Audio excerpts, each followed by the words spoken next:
अगर आप हमारे चैनल पे नए हैं तो चैनल को सब्सक्राइब करो और बेल आइकन को प्रेस करो ताकि हमारी स्टडी से रिलेटेड वीडियो आप तक जल्द से जल्द पहुंचे। हेलो दोस्तों, आप सभी को नमस्कार। मैं प्रियंका यादव और आज हम फिर से शुरू करने जा रहे हैं क्या हिस्ट्री की आगे। वेद हमने कंप्लीट कर लिए हैं, आगे मतलब थर्ड क्लास। ठीक है, तो आज हम पढ़ने जा रहे हैं क्या लौकिक साहित्य। एक क्वेश्चन यहाँ से आना निश्चित है, एक या दो तीन ऐसे आ जाते हैं हर पेपर में। आपने देखा होगा ये रचना किसकी है, कब लिखी गई, किसने लिखी, किसके काल में लिखी गई और इसमें किस चीज का जिक्र किया गया है। समझ में आ गई बात? तो ठीक है, चलते हम पढ़ते हैं क्या लौकिक साहित्य। तो सबसे पहली पुस्तक का मैं बात करने जा रही हूँ जो है अर्थशास्त्र। नाम थोड़ा सुना सुना सा लग रहा होगा, अर्थशास्त्र। हाँ भाई, ये चंद्रगुप्त मौर्य के प्रधानमंत्री चंद्रगुप्त मौर्य। चंद्रगुप्त मौर्य कौन? वही चंद्रगुप्त मौर्य जिन्होंने मौर्य वंश की स्थापना करी। किसकी? मौर्य साम्राज्य की स्थापना किसने की? चंद्रगुप्त मौर्य ने। ठीक है, उन्हीं के प्रधानमंत्री थे कौन? चाणक्य जी। अब चाणक्य, विष्णुगुप्त या कौटिल्य, कुछ भी कह लो, एक ही नाम है। तो चाणक्य जी ने कौन सी पुस्तक लिखी? अर्थशास्त्र। ठीक है, सबसे ज्यादा इंपॉर्टेंट और रिपीटेड क्वेश्चन। अर्थशास्त्र को भारत का प्रथम राजनीतिक ग्रंथ माना जाता है। क्या बोला? राजनीतिक ग्रंथ। इसका मतलब क्या है? पुस्तक का सिर्फ नाम ही अर्थशास्त्र है, उसमें बताया क्या गया है? राजनीतिक के बारे में। ठीक है, कंप्लीट। यहाँ से इससे ज्यादा और कुछ नहीं पूछा जाएगा। क्या पढ़ा हमने? अर्थशास्त्र। किसकी पुस्तक है? चाणक्य की। इन्हीं का नाम कौटिल्य और विष्णुगुप्त भी है। किसके काल में? मौर्य वंश में। ठीक है, चंद्रगुप्त मौर्य के काल की है ये पुस्तक। उसके बाद हम दूसरी पुस्तक की बात करने जा रहे हैं जिसका क्या नाम है? अष्टाध्यायी। अष्टाध्यायी। ठीक है, संस्कृत व्याकरण का प्रसिद्ध ग्रंथ है। संस्कृत व्याकरण का प्रसिद्ध ग्रंथ है अष्टाध्यायी, जो पाणिनि द्वारा लिखा गया। किसके द्वारा? पाणिनि द्वारा। ठीक है, पूर्व मौर्य कालीन भारत की राजनीतिक दशा पर प्रकाश डालता है। कौन सा? अष्टाध्यायी। अच्छा, मैं चाहूं तो आपको ऐसे लिस्ट भी दे सकती हूँ कि अर्थशास्त्र, कौटिल्य, अष्टाध्यायी, पाणिनि। ठीक है, लेकिन मैंने ये डिटेल क्यों बता रही हूँ? क्योंकि ये दो चार जो हैं इनका डिटेल ही आपको पता होना चाहिए। बाकी लिस्ट में प्रोवाइड कर दूंगी ये भी। ठीक है, अष्टाध्यायी किसकी होगी? पाणिनि की। उसके बाद थर्ड है वार्तिक। ये भी संस्कृत का एक ग्रंथ है। ठीक है, ये किसके द्वारा लिखा गया है? क्या रचयिता कौन है इसका? कात्यायन। तीन हमने पढ़ ली। अर्थशास्त्र कौन? चाणक्य। अष्टाध्यायी पाणिनि। वार्तिक कात्यायन। ठीक है, फोर्थ पुस्तक है हमारी महाभाष्य। पाणिनि की अष्टाध्यायी, ये पाणिनि की अष्टाध्यायी पर यह विशालकाय टीका है। विशालकाय टीका है। ये किसके? पतंजलि द्वारा लिखा गया है। इसके रचयिता कौन है? महर्षि पतंजलि। पतंजलि, याद आया? पतंजलि प्रणेता थे किसके? योग दर्शन के। दर्शन पढ़ाया था ना वेदों की सेकंड वीडियो में। उसके बाद यहाँ से हमें किसकी जानकारी मिलती है? अच्छा, ये पतंजलि कौन थे? शुंग वंश के संस्थापक थे पुष्यभूति शुंग। ठीक है, तो उनके ही कार्यकाल में थे, तो हमें जो जानकारी भी मिलेगी वो शुंग वंश की ही मिलेगी। शुंग कालीन शासकों के राजनीतिक, आर्थिक जो भी विकास उनके रहे हैं, कैसे उन्होंने काम किया, वो सारा महाभाष्य में देखने को मिलता है। उसके बाद बात करते हैं मालविकाग्निमित्रम। जैसा संस्कृत में नाम है, देखो किसने लिखी है? कालिदास द्वारा। ये प्रथम शताब्दी में लिखी गई है। क्या? मालविकाग्निमित्रम।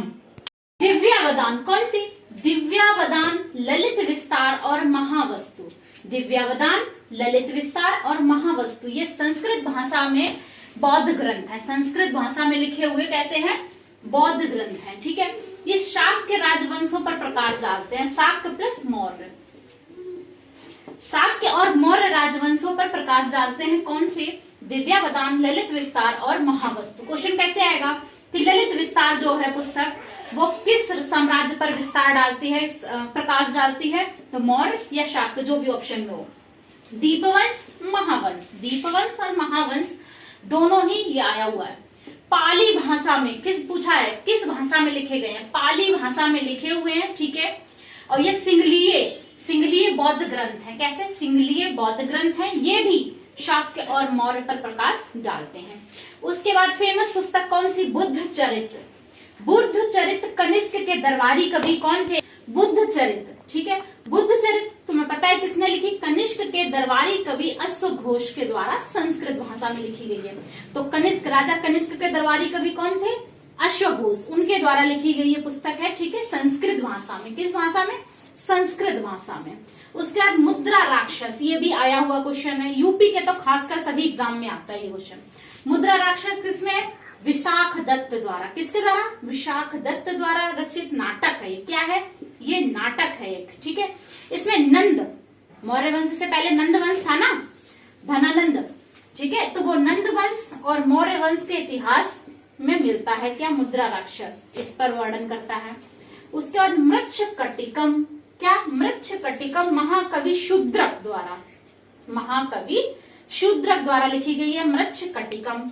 फिर रत्नावली, प्रियदर्शिका और नागानंद, ठीक है, रत्नावली, प्रियदर्शिका, नागानंद, किसने? सम्राट हर्षवर्धन। किसने? सम्राट हर्षवर्धन, कन्नौज के राजा हर्षवर्धन, जिनका कार्यकाल था 606 से 648 द्वारा लिखित रचित ये तीनों पुस्तकें हैं क्या? रत्नावली, प्रियदर्शिका और नागानंद। उसके बाद हर्षचरित, हर्षचरित, ठीक है, हर्षचरित किसके द्वारा है? बाणभट्ट द्वारा, हर्षचरित बाणभट्ट द्वारा। उसके बाद तुम देखोगे क्या? विक्रमांक देवचरित, ये किसके द्वारा है? ये विल्हड़ द्वारा है। अच्छा, कल्याणी के राजा थे नरेश, कल्याणी के राजा नरेश विक्रमादित्य सिक्स्थ, ये विक्रमादित्य की उपाधि कई लोगों ने धारण की है, इसलिए ये फिफ्थ, सिक्स्थ, थर्ड ये लगाया जाता है, ठीक है। तो ये सिक्स्थ इनके द्वारा। तो जल्दी से क्विक रिवीजन मारते हैं क्या? दिव्यावदान और ललित विस्तार महावस्तु, ये पुस्तक किसकी है? ये शाक्य राजवंशों पर प्रकाश डालती है और बौद्ध ग्रंथ है ये, ठीक है। दीपवंश और महावंश ये भी पाली भाषा में लिखे हुए सिंगलीय बौद्ध ग्रंथ है, ये भी शाक्य और मौर्य का प्रकाश डालते हैं। बुद्ध चरित कनिष्क के दरबारी कवि कौन है? अशोक घोष, उनके द्वारा संस्कृत में लिखी गई है। मुद्रा राक्षस विशाख दत्त द्वारा रचित है, इसमें नंद और मौर्य वंश का वर्णन मिलता है। उसके बाद मृच्छकटिकम, कौन सी? मृच्छकटिकम महाकवि शूद्रक द्वारा, रत्नावली, प्रियदर्शिका और नागानंद किसके? सम्राट हर्षवर्धन द्वारा लिखी गई है, ठीक है। हर्षचरित वहीं पर बाणभट्ट ने लिखी है और विक्रमांक देवचरित विल्हड़ द्वारा लिखी गई है, ठीक है। पुस्तक का नाम क्या है? नव साहसांक चरितम, ठीक है। ये किसके द्वारा है? पदम गुप्त द्वारा। किसके द्वारा? पदम गुप्त द्वारा संस्कृत साहित्य का प्रथम ग्रंथ महाकाव्य है, ठीक है। इसमें परमार शासक सहसांक का जिक्र मिलता है। किसका? परमार शासकों का, ठीक है। उसके बाद राज तरंगड़ी, फेमस पुस्तक, आई हुई कई बार क्वेश्चन, ये तुम्हारे केबीसी का भी क्वेश्चन है। राज तरंगी जो पुस्तक है वो कल्हड़ द्वारा लिखी गई है। कौन? कवि कल्हड़ द्वारा।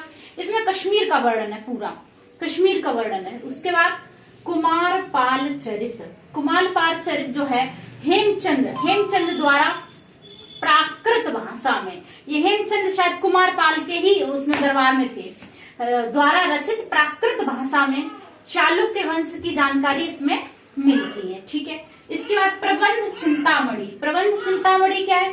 मेरु तुंगाचार्य 1305 की बात है, ये एक जैन ग्रंथ है। क्या? प्रबंध चिंतामणि किसका है? जैन ग्रंथ का। उसके बाद बसंत विलास पुस्तक, कौन सी? बसंत विलास पुस्तक बालचंद्र द्वारा रचित चालुक्य वंश की है, ठीक है, चालुक्य वंश की। उसके बाद कीर्ति कौमुदी सोमेश्वर द्वारा रचित है और ये भी चालुक्य वंश की, यहाँ से हमें जानकारी मिलती है कीर्ति कौमुदी द्वारा, ठीक है। पृथ्वीराज विजय, ठीक है, पृथ्वीराज विजय कश्मीरी पंडित जैनाक द्वारा, ये तुम्हारी कितनी हो गई? 20।